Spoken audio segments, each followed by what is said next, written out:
Hi everyone, we hope you're enjoying the Customer Marketing Summit so far. Just before we jump into the next session, we're so excited to announce the launch of Customer Marketing Core Certified. With 55 chapters and 13 modules alongside fireside chats with contributors from Lessonly, Qualtrics, Hotjar, PitchBook and more, we guarantee you'll receive all the actionable learnings you need to embody your customers and elevate your role. This certification will equip you with knowledge of the most up-to-date customer marketing trends and includes modules on personas, cross-selling and upselling, advocacy and community, storytelling, engagement and retention, just to name a few. Our brand new course will be launching on April 27th, so be sure to pre-register now to save $100. I'll be posting the link in the comments, so keep your eyes peeled. But for now, back to the Customer Marketing Summit. Advocates create what buyers seek. Authentic customer stories, product reviews, video testimonials, case studies, and more. User-generated content is digital gold, and it's the topic of our next session. Hey everyone, up next we have another amazing live session, so don't forget to ask your questions in the comments section. Please welcome Evan Huck, co-founder and CEO of UserEvidence, and Charlotte Lilley, head of global customer marketing at Coupa. Thank you, Beth. Hi, folks. We're so happy to be here. Both Charlotte and I have been in customer marketing for a long time, and it's been amazing to see the growth of the function over the last years.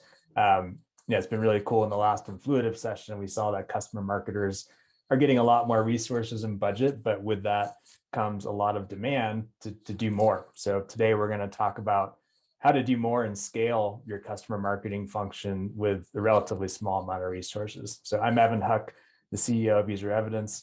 I'm here with one of our customers, Charlotte Lilley from Coupa. How you doing, Charlotte? So good. So good to be here. Thanks. Nice, right on. Do you want to give the folks just a little bit of background on, again, you've been in customer marketing. I think you're really maybe the first, if not one of the first people I've ever saw with a customer marketing title, probably 7 or 8 years ago or something. Do you want to give folks a little bit of background on just how you got into customer marketing and your journey there? Yeah, absolutely. Yeah, there's definitely a few of us that I see on here as well that have been around at least over a decade. It's like, oh my God, I'm so old. But I've been in customer marketing for, over a decade, maybe 12 years or something like that. But I actually came up through sales. So I was started off as a BDR or ADR, whatever you want to call it, SDR, and then went into sales. And then I was at a company called Box. And at that time we were growing like crazy, and everyone kept coming to the sales team for customer stuff. And I was always like, use my customers, because I knew the value of what it would do with my relationship with them if they were, doing really cool stuff, sharing their story. It would create kind of a bond. And so the marketing team said, hey, do you want to come over and create customer programs? And I was like, what's that? But sure, why not? I've been in sales a couple of years. Why don't I try something new? And so I went into marketing and started customer marketing. And back then it was mostly kind of like references, or that when you think about it, like more services oriented customer marketing, where people are just asking you for customers. But soon after I started thinking, I want to be more strategic, and I think it just worked out for me personally because I'm a planner and I like to know where I'm going. And so I was like, well, I don't want to feel reactive. So how do I start putting together programs that are proactive? So that was the journey of, my journey in customer marketing. And so now here we are today. Awesome. Many years later. Yeah. And I've joined other companies as well to head up customer marketing. One of the things I love doing the most is coming in and starting customer marketing from scratch. But Coupa is actually a little bit different. I came in and there was a little bit of a program and a couple of team members in place already. So yeah. So Coupa is, not a startup, right? You've been at some smaller companies, and in fact, most of the companies, Box, Outreach, WeWork, you've been fortunate to experience a ton of growth. Coupa is, already there and a pretty large company. What does the customer marketing team look like, and what is your role in kind of the scope and charter of the function there? Yeah, so when I came on board almost 2 years ago, there were 2 current team members, so 3 including myself, and then we've grown it to 7 globally since I've been here. What's great is that, I've been able to come on board and set a strategy and kind of work against that, and it's been working really well in terms of getting executive support, and people are finally starting to notice kind of the value of customer marketing, because before it was more of a service oriented model. And then when I came on board, we started putting into place more strategic programs.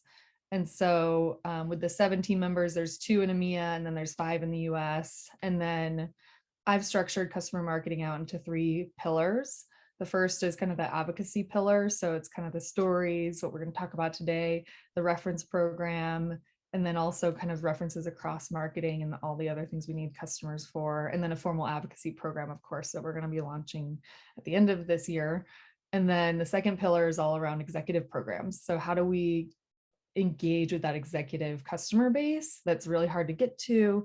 So we have really cool programs in that. And then the third is really around kind of the install base or life cycle customer marketing. So how do we market with and to our current customers to engage with them, to get them to become advocates, to upsell and cross-sell with those as well. So yeah, it's kind of exciting, and yeah, we've been building it out in that model.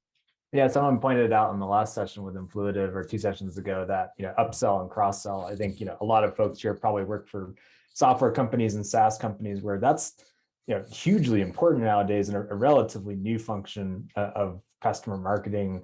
Have you found yourself being able to impact that much, and does that get much attention from the executive team, driving your team to actually aid in that sort of thing?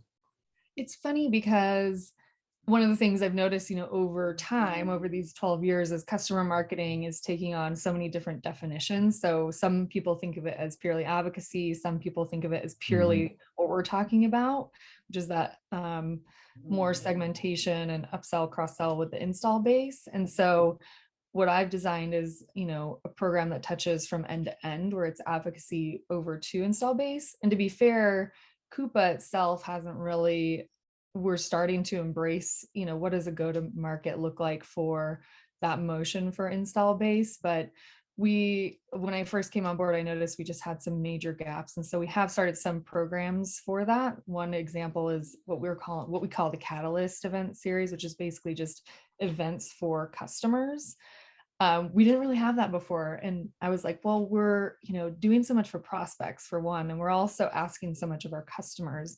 We have this huge gap around engaging customers and giving them an opportunity to even just network with each other.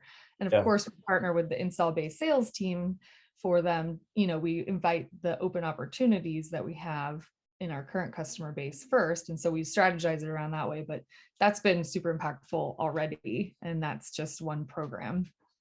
Okay, cool. Yeah, so coming back to the meat of what we're talking about here, you have a large customer base in the sense of actual customers, and then you have a large internal customer base, which is sales, demand gen, social, et cetera. Can you give us just a sense of what's the size of Coupa's user base and customer base, and then what's the size of the sales team that you have to support? Yeah, we have 2,500 plus customers at this point. And then the sales team, oh my gosh, it just is growing so much. I think we hired 100 sales reps since January. Dang, wow. So all of us out here know what that means for a team like mine. It's oh my gosh, now it's all these requests are coming in. People don't know what they're doing. They don't know where to find information. So luckily, what we'll talk about in a little bit is kind of how we put together at least some scalable things that make it easy for sales to find the customer information they need when they need it. But yeah, we have a lot, and we sell to all industries. We have upwards of 10 products. We have all the different segments, right? From small business all the way up to now what we call strategic, which is large companies like Apple or something. And then of course we support all the regions as well. So North America, LATAM, EMEA, APJ, we're even going into Africa and EAU. And so my team is expected really to support everyone. And it's certainly challenging and it's hard to prioritize. Yeah, I think, in today's world, prospects expect really relevant proof. Like it's cool to know that Coupa works with the NFL and all these Wells Fargo and all these cool customers, but you have a sales rep who's selling to APAC and the mid-market and particularly healthcare and trying to beat a certain competitor. How do you like think about organizing your content creation efforts? Like, did you do some sort of audit at the beginning to be like, what do we even have so far, so we can figure out like where the gaps are? Yes. Yeah, when I first came on board, that was a big question I had, right? Was like, cool, okay, if we're going to create some stories, like what do we have so that we know what we can create? And I think it was pretty much impossible to see what we had because we didn't really have like an index per se, but we did do an audit. And so it was quite a lengthy process because I wanted to be sure that we had all the details that we needed for that audit and the ability to actually see a true gaps analysis. And so I can actually show you guys a couple slides showcasing some of the things that we did, but we went ahead and we went into Tableau and we took a look at what we had in terms of open opportunities so that we could at least prioritize, okay, what are the open pipeline, what's the open pipeline that we have today in terms of industry, use case. And then we wanted to make sure that we were prioritizing the stories that we created against that. The other thing though that we have is we do use HighSpot, which is a content management solution for sales. I have to say, if it's organized well and tagged well, it can be really, really useful for creating somewhat of a gaps analysis.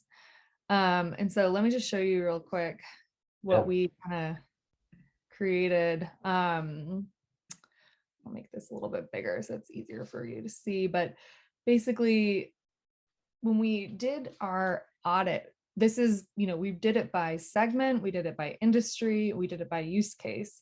And so this was kind of what we came up with when we when we looked for our mid-market segment. We said, okay, where do we have content for each industry?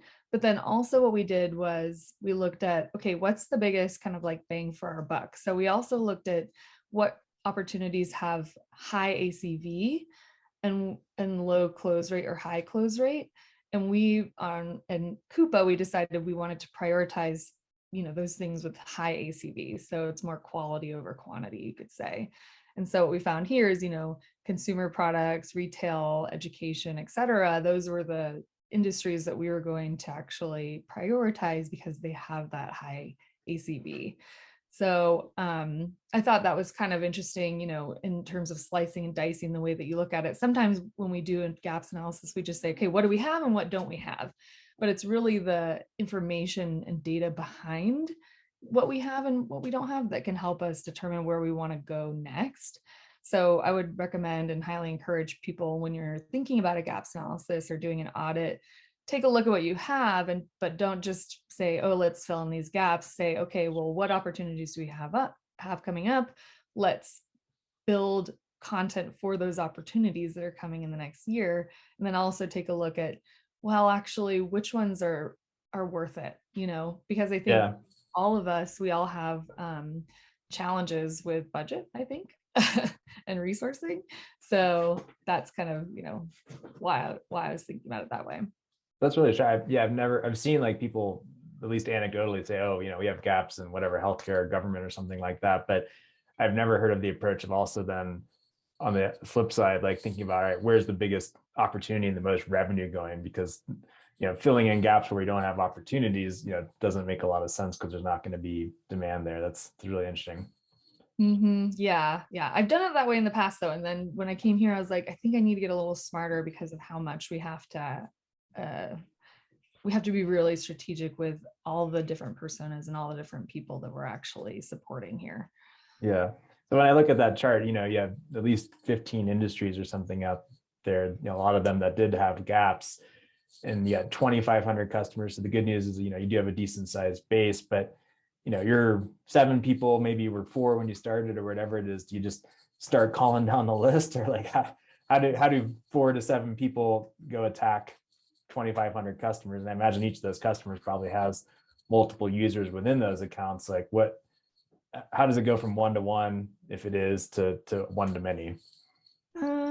Okay, so that's a super meaty question. I think that there's a few things. One is that we, I guess what we used to do and what we're thinking about doing again is having specific people on the team work on specific segments. I think it's easier when you actually can work with the same type of customer instead of context switching. So that's just one quick thing that if you have the ability to do it, I would recommend it. The other element too is that we're thinking about scale. So one thing we're really thinking about is hiring a new team member who will actually be the person who is sort of sourcing these new opportunities. So I think of it just coming from sales, like you and I both come from the sales background. The SDR of the customer marketing world. That's precisely it. Like actually setting it up that way where someone has that role where they can be the eyes and ears of the program. So I would want them to sit on the sales team meetings. I would want them to sit on the customer success meetings, but also I want them to source through our recruiting channels, right? So like many of us, I think we all recruit through our website or through events or talking to this customer success team in terms of recruiting customers to be advocates. And so this is like another area where I actually think user evidence will come in really handy because what we can do is use something like user evidence to actually cast a wide net to see what stories are out there and what customers are even interested in doing. And then that allows us to, qualify or pre-qualify these stories so that we can then say, okay, this one's actually a story that has legs. Let's actually go after it. And that person would kind of be responsible for that.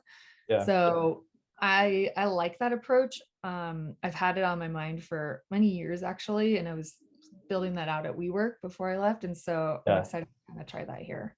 Yeah, it's interesting you brought up, the SDR kind of sales analogy, because you think about the evolution of that role for those of us in sales. At first we were just manually doing emails and cold calls, and then we were doing mail merges through Excel and Word, and then eventually we got things like Pardot and Outreach.io and SalesLoft, and so technology helped us go from just sending an email to now sending talking to 10,000 prospects at a time within a week. I imagine you'll start to see some analogous kind of scaled approaches or called marketing automation for customer marketing, right? Pop up in the coming years, I would think. Yeah, and that's the other thing that I think has changed over the the 10 plus years that I've been here is that now technologies are being built for customer marketers. And that's when you really know, right? That's when you really know, okay, this profession is really going somewhere because there's tools for it. I mean, think about like Salesforce for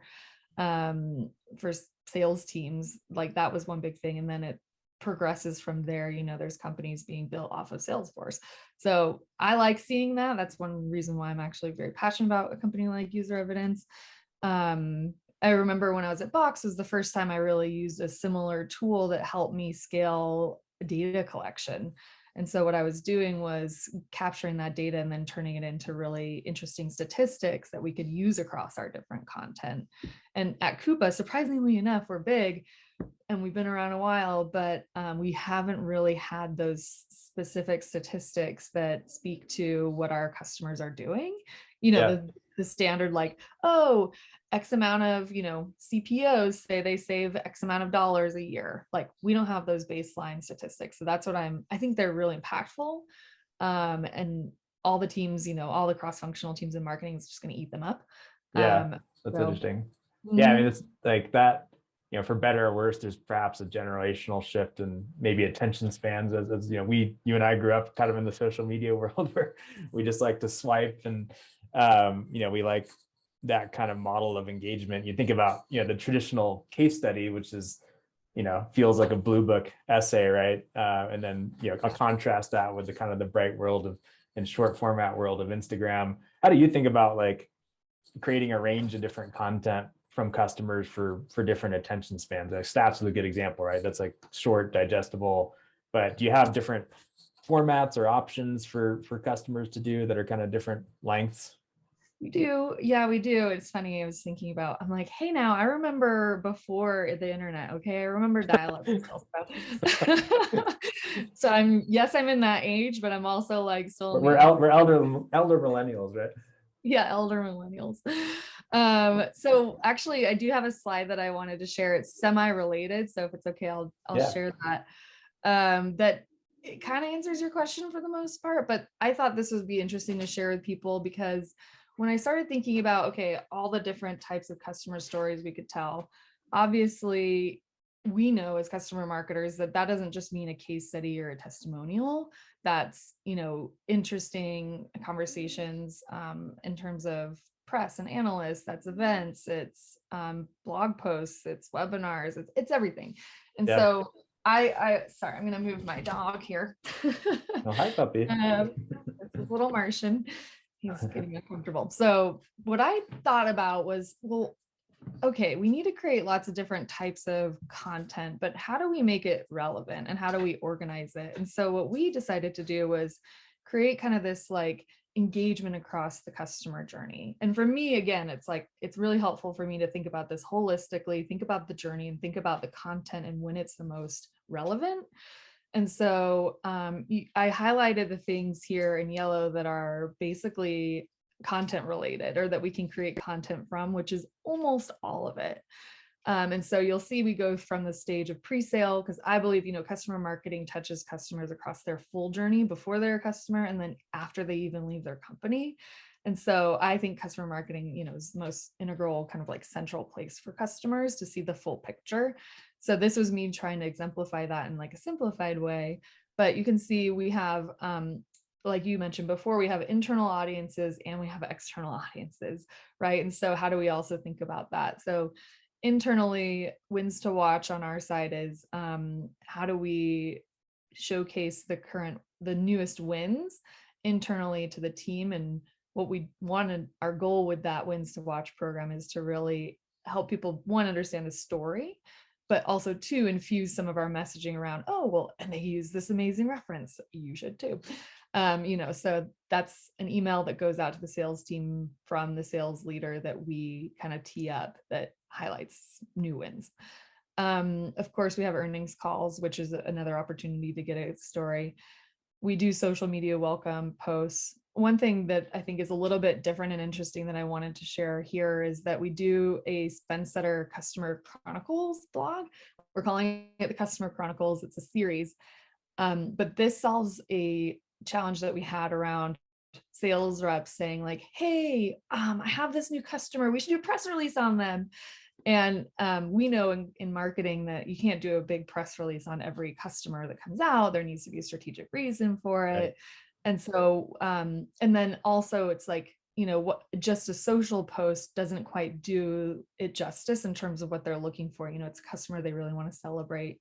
So Customer Chronicles is a way that we are going to scale kind of storytelling where we send the same 5 questions to new customers, have them answer them, and then we put it on the blog, and then we do a social post.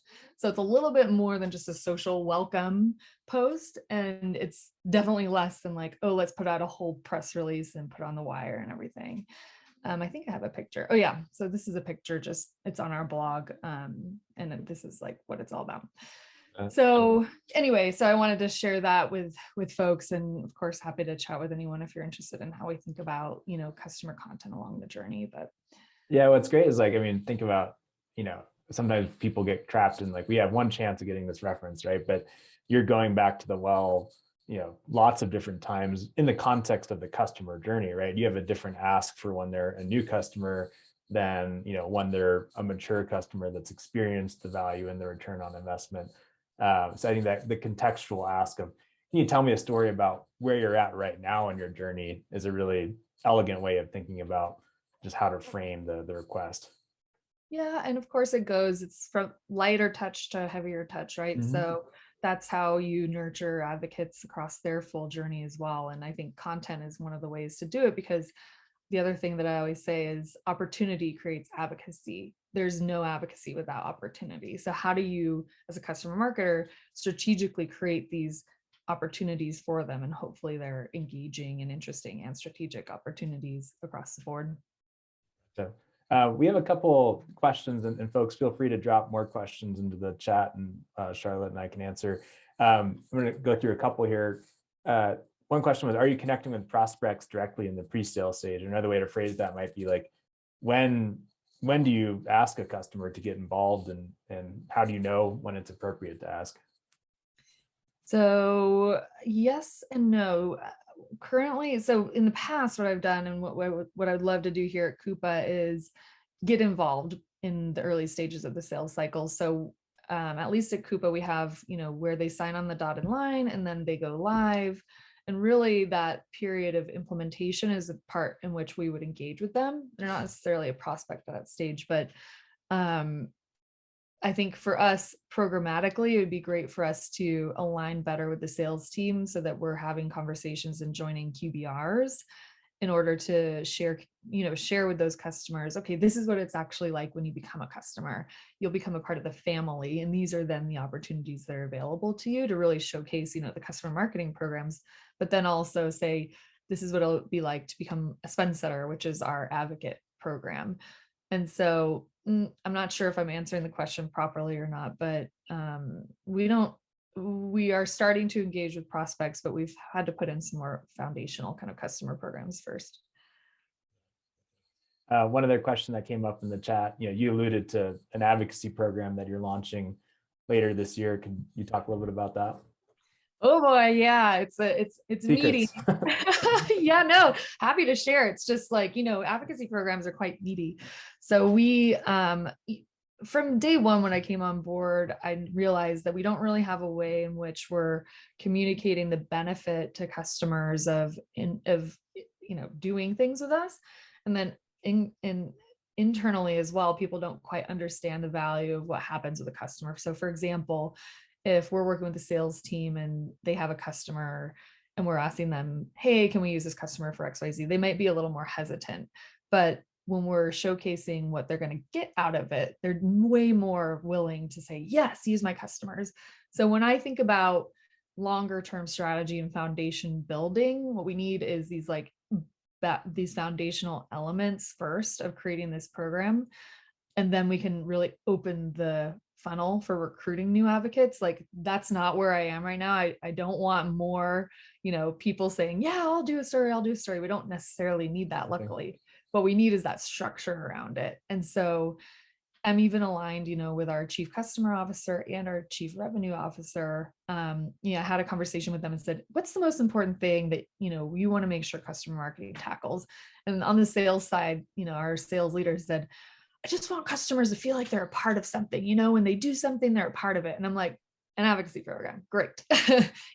And that's what he means in our world, right?